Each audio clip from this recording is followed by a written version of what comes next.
Hello everyone, আমি শিবানী। আজ আমি আপনাদের সাথে শেয়ার করব নিরামিষ আলু পেঁপে তরকারি। এর জন্য আমি নিয়েছি টমেটো পেস্ট, আদা লঙ্কা পেস্ট আর কিছুটা গোবিন্দভোগ চাল। তো সবার প্রথমে আমি আলু পেঁপেগুলোকে একটু নুন দিয়ে সেদ্ধ করে নেব। এরপর আমি আলু পেঁপেগুলোকে একটু নুন হলুদ দিয়ে ভেজে নিচ্ছি।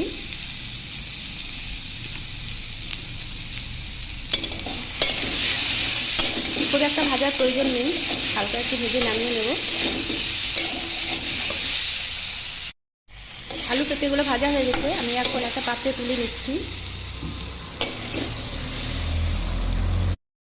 এরপর আমি আলু পেঁপে ভাজা তেলের মধ্যে গোবিন্দভোগ চালগুলোকে একটু হালকা করে ভেজে নামিয়ে নেব। খুব একটা ভাজার প্রয়োজন নেই।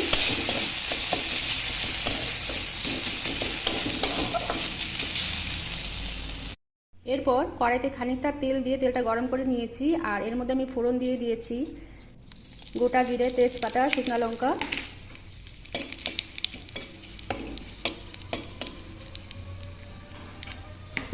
আর এর মধ্যে দিয়ে দিচ্ছি আমি গোটা গরম মশলা, দারচিনি, এলাচ, লবঙ্গ।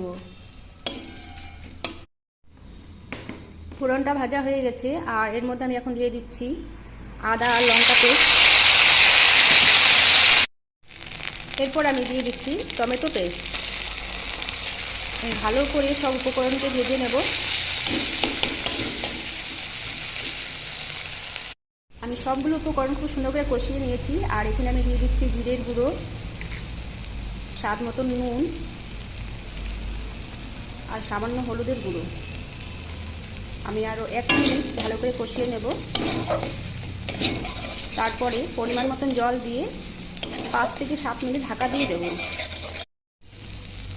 আমি পরিমাণ মতন জল দিয়ে দিচ্ছি।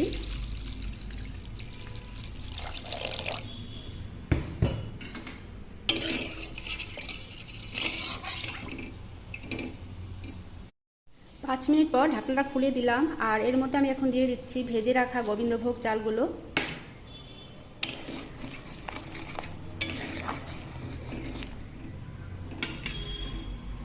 আর সঙ্গে দিয়ে দিচ্ছি আলু পেঁপে গুলো। এরপর আমি আর 2 মিনিট ঢাকা দিয়ে দেব।